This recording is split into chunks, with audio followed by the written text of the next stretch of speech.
ሰበር ማምሻውን የፌዴራል ፖሊሶች ወደ ቴዲ አፍሮ ቤት ሄደው እንደነበረ ተሰምቷል። ወደዛ የሄዱትም የቴዲ የረጅም ጊዜ ጓደኛ የነበረውን ዲጄ ዊሽ እንፈልገዋለን በሚል እንደሆነም የመረጃ ምንጮች ለዛሀበሻ ገልጸዋል። እንደ ምንጮቻችን ገለጻ ወደ 6 የሚሆኑ የፌዴራል ፖሊስ አባላት ቴዲ አፍሮ ቤት በመሄድ ዲጄ ዊሽን እንፈልገዋለን ጥያቄና እንወስደዋለን በሚል ለመግባት ሙከራ አድርገዋል።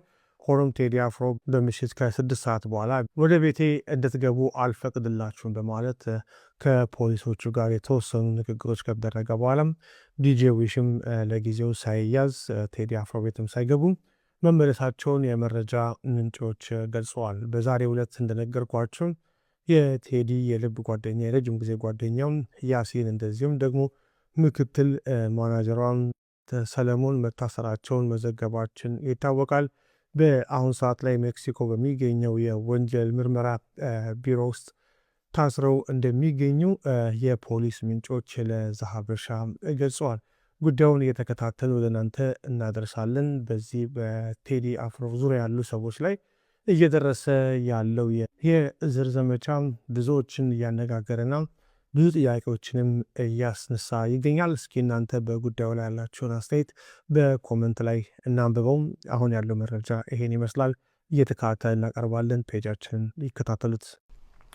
ሰበር የቴዲ አፍሮ ምክትል ስራ አስኪያጅ ታሰረች፣ በፖሊስ ተወስዳለች ተብሏል። ከቤተሰብ አካባቢ ለዛሀበሻ የደረሰው መረጃ እንደሚያመለክተው ከሆነ የቴዲ አፍሮ ምክትል ማናጀር መሀሌት ሰለሞን ዛሬ አትላስ አካባቢ ካረፈችበት ሆቴል ነው የፌዴራል ፖሊስ አባላት መጥተው የወሰዷት። የቤተሰብ ምንጮች እንደገለጹት 6 የፌዴራል ፖሊስ አባላት ናቸው መጥተው የወሰዷት። እንግዲህ ከቀደም ሲል የቴዲ አፍሮ የቅርብ ጓደኛ የሆነው ያሲን መታሰሩ በሰበር ዜና መዘገባቸው ይታወቃል። አሁን ደግሞ የቴዲ አፍሮ ምክትል ማናጀር እና ቃል አቀባዩ መሀሌት ሰለሞን በፌዴራል ፖሊስ አባላት በቁጥጥር ስር መዋሏን ሰምተናል። እንግዲህ ይሄ የእስር እርምጃ ወዴት እየሄደ ነው የሚለው ጉዳይ እጅግ አነጋጋሪ እየሆነ ነው። በተለይም መሀሌት ሰለሞን በትውልድ ኢትዮጵያዊ ትሁን እንጂ በዜግነት የኦስትሪያ ዜጋ መሆኗን የቤተሰብ ምንጮች ለዛሀበሻ ገልጸዋል። ጉዳዩን እየተከታተልን ወደ እናንተ የምናደርስ ነው የሚሆነው። ሰበር ዜናም የቴዲ አፍሮ የቀኝ እጅ የሆነ የረጅም ጊዜ ጓደኛው ዛሬ በፌዴራል ፖሊስ ቁጥጥር ስር መዋሉን የቤተሰብ ምንጮች ለዛሀበሻ ገልጸዋል። የቤተሰብ ምንጮች ለዛሀበሻ እንደገለጹት 6 የሚሆኑ የፌዴራል ፖሊስ አባላት ወደ የሱፍ ቤት በመምጣት ይዘውት እንዲሄዱና ድብደባ እንደፈጸሙበትም በመኪና ውስጥ አስገብተው እንደወሰዱበትም ለዛሀበሻ ገልጸዋል። ይህን ተከትሎ ከፍተኛ የሆነ ስጋት ተፈጥረዋል። በአሁኑ ሰዓት ላይ የሱፍን ለምን እንደወሰዱት እስካሁን ድረስ የፌዴራል ፖሊሶቹም የገለጹት ነገር የለም፣ ለቤተሰብ ያሳወቁት ነገር የለም። ሆኖም ግን ምን ሊፈጠር ይችላል የሚለው ከባድ የሆነ ስጋት እንደፈጠረባቸው ነው ለዛሀበሻም እየገለጹ የሚገኙት። ቴዲ አፍሮ አዲሱን ኢትዮሪካ የሚለውን አልበሙን ካወጣ በኋላ በህዝብ ዘንድ ተወዳጅነት ያገኘ ሲሆን የሚቃወሙ ወገኖችም አልጠፉም። ለቴዲ አፍሮ ምላሽ የሚሆኑ ዘፈኖችም መዘፈናቸው ይታወቃል። እንደ አሜሪካ ዲፕሎማት የሆኑት ቲቦር ናጂ ያሉ ደግሞ ለቴዲ አፍሮ እውቅና መስጠታቸውና አድናቆታቸው መግለጻቸው የሚታወቅ ነው። በቴዲ አፍሮ ዘፈን ጉዳይ ላይ ብዙ መረጃዎችን እያቀረብን እንገኛለን። በዛሬው ዕለት ግን የሰማነው መረጃ ከቤተሰብ የመጣው መረጃ የሱፍ ያሲን የቴዲ አፍሮ የረጅም ጊዜ ጓደኛ የቅርብ ሰው የቀኝ እጁ የሚባለው በቁጥጥር ስር ውሏል። ትላንት ምሽትም ከቴዲ አፍሮ ጋር አብሮ እንዳመሸ ነው የቤተሰብ ምንጮች ለዛሀበሻ የገለጹት። ቴዲ አፍሮ የዘመኑ መጥምቁ ዮሐንስ ቴዲ አፍሮ ነው። ሌሎቻችን እኮ አይደለንም። የመንግስትን የአስተዳዳሪዎችን ስህተት ተሳስተሃል ብሎ እዛው መካከላቸው ሆኖ ለመናገር የደፈረ ሰው ማለት ነው። ስንቶቻችንን አሜን አሜሪካ፣ ሌላውም ዩጋንዳ ከኢሚዲየት ዴንጀር ራሳችንን ገለል አድርገን ነው መንግስት ላይ የምንናገረው። ምንም ብዙ ኢምፕረስ የሚያደርግ ነገር አይደለም። በጣም ኢምፕሬሲቭ ማን ነው እንደ ቴዎድሮስ እንደ ቴዲ አፍሮ አይነት እዛው እሳት ውስጥ ሆኖ ቤተሰብ እያለው ልጆቹን ሳያሸሽ ያንን ሁሉ በቅጽበት ማድረግ የሚችል ሰው ማለት ነው። እንደዚህ አይነቱን እንዴት ነው ጭንቅላት ያለው ሰው የማያከብር? ህይወት እኮ ወሬ አይደለችም። ህይወት እኮ it's something that you live.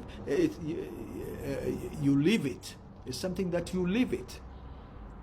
Day to day የምትኖረው ነገር ነው። ፕራክቲካል ነገር ነው። በእጅህ ላይ ያለውን ጥቅም ሳክሪፋይስ አድርገህ ስለ እውነት እቆማለሁ ብለህ የምትል ከሆነ ታሪክ በበጎ የሚያስብህ ታላቅ ሰው ነህ። መንፈሳዊ ነኝ የሚለው ምንድን ነው የሚያደርጉት? ዘይት እየቸረቸረ እየሸጠ ነው። ገስት ሃውስ እያለ ህዝብ እያጭበረበረ ነው። የታመሙ ሰዎች መድኃኒታቸውን እንዳይወስዱ ተፈውሳችኋል፣ ፈውስ አለ ምናምን ብሎ ስንቱ እያለቀ ነው። ዛሬ እኮ በሀገራችን ያለው መንግስት ከአጭበርባሪዎች ጋር የሚያጭበረብር የፕሮስፔሪቲ ጎስፕል ወንበዴ መንግስት ሆነ እንጂ እኮ በነብሰ ገዳይነት ዛፍ ላይ መንጠልጠል የሚገባቸው ስንት ነቢያትንን የሚሉ ሐዋርያትንን የሚሉ ስንት አሉ። ስንቶች እኮ ሞተዋል። መድኃኒትን አትውሰድ ተፈውሰሃል በጸሎት እግዚአብሔር እንዲህ ብሏል ብሎ ይለዋል። በዚህ ሁኔታ ህይወታቸውን ያጡ ስንት አሉ። ነገር ግን ያንን አይመረምርም መንግስት፣ ምክንያቱም ከዛ ተካፋይ ነው።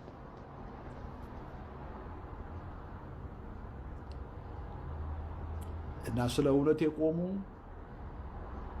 በቁጥር ጥቂትም ቢሆኑ ኦፍኮርስ መከራ ይበዛባቸዋል። ለምን? አብዛኛው ማጆሪቲው እንደዚህ አይነት ተለይተው ስለ እውነት የሚቆሙ ሰዎችን አይወድም። ለምን? እነሱም በሚያይበት ጊዜ እሱ የሳተውን ስህተት እንዲያይ ያደርጉታል። ስለዚህ አብሯቸው እንዲጨመላለቅ ነው የሚፈልጉት። ቴዲ አፍሮ እስካሁን ድረስ እጁን አልሰጠም። በአቋሙ ጠንክሮ ነው ያለው። ቴዲ አፍሮን ዘፋኝ ነው ብሎ ማለት ጀስትስ አይደለም።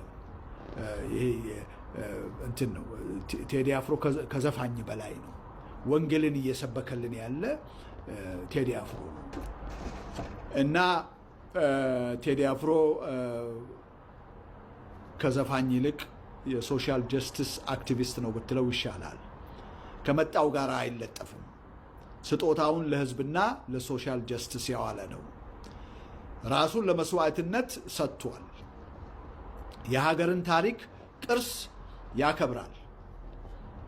በብሔር ፖለቲክስና በክልል መካለል አያምንም። These are some of the qualities of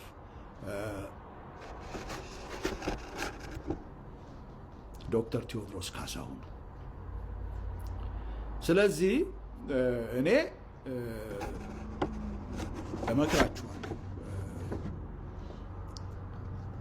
ስለ እውነት መቆም የማትችሉ ስለ እውነት የሚቆሙትን መታችሁ እነሱ ላይ አፋችሁን አትክፈቱ። ምክንያቱም በጣም ጸያፍ፣ በጣም አስቀያሚ፣ በጣም ነውር ነው። እና ወደዚህ ወደ አልበሙ ስንመጣ ያው አይዶኖ ጠቅሼው እንደሆነ ከዳር እስከ ዳር ቁጭ ብዬ በትኩረት ነው ያዳመጥኩት መልእክቱን፣ ሙዚቃውን እና ቴዲ አፍሮ ዳስጣል የሚለው ነው። ከዚህ በፊት ሲንግሎች ደሴም ተመሳሳይ አይነት መልእክት ያላቸውን በድፍረት የለቀቀ ሰው ነው። ናአት የሚል አንድ እንትን አለው